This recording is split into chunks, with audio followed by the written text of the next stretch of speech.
চলতে শীতকালীন অধিবেশনে 141 জন বিরোধী সাংসদকে সাসপেন্ড করা হলো, আর তার ফলে সংসদের বাইরে নেচে নেচে ধনকরকে অনুকরণ তৃণমূল সাংসদ কল্যাণ বন্দ্যোপাধ্যায়ের, এবং সেই ভিডিও করলেন স্বয়ং রাহুল গান্ধী।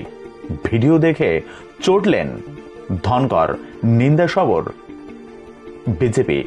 দেখুন বেনজির পরিস্থিতি দেশের সংসদে। চলতি শীতকালীন অধিবেশনে 141 জন বিরোধী সাংসদকে সাসপেন্ড করা হলো।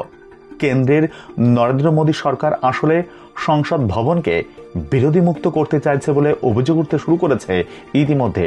সেই আবহে কংগ্রেস সাংসদ রাহুল গান্ধীর উপর চটলেন রাজ্যসভার চেয়ারম্যান জগদীপ ধনকর।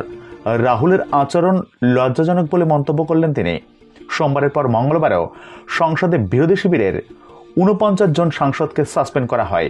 সেই নিয়ে সংসদ ভবনের বাইরে বিক্ষোভে সামিল হয়েছে বিরোধী শিবিরের সাংসদরা। মঙ্গলবার সেই বিক্ষোভে অংশ নিয়েছিলেন তৃণমূল সাংসদ কল্যাণ বন্দ্যোপাধ্যায়ও। সেখানে রাজ্যসভার চেয়ারম্যান ধনকরকে অনুকরণ করে দেখাচ্ছিলেন তিনি। বিক্ষোভ স্থল থেকে যে ভিডিও সামনে এসেছে তাতে ধনকরের মতো অঙ্গভঙ্গি করে কল্যাণকে বলতে শোনা যায়, আমার মেরুদণ্ড এত সোজা, আমি এত লম্বা।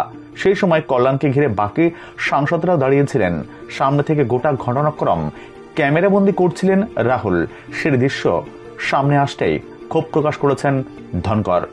কল্যাণ এবং তার ভিডিও ক্যামেরাবন্দি করা রাহুলকে কড়া ভাষায় আক্রমণ করেন ধনকর। তার বক্তব্য, চেয়ারম্যানকে নকল করা, স্পিকারকে নকল করা অত্যন্ত লজ্জাজনক ঘটনা, একেবারে গ্রহণযোগ্য নয়।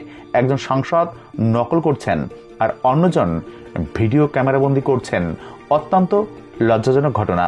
অধঃপতনের একটা সীমা আছে, সদ্বুদ্ধি হোক। मैंने कुछ देर पहले एक टीवी चैनल पर देखा है, गिरावट की कोई हद नहीं है, गिरावट की कोई हद नहीं है।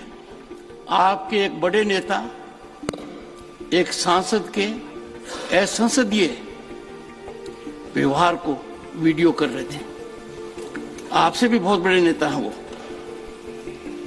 मैं तो यही कह सकता हूं, सद्बुद्धि आए।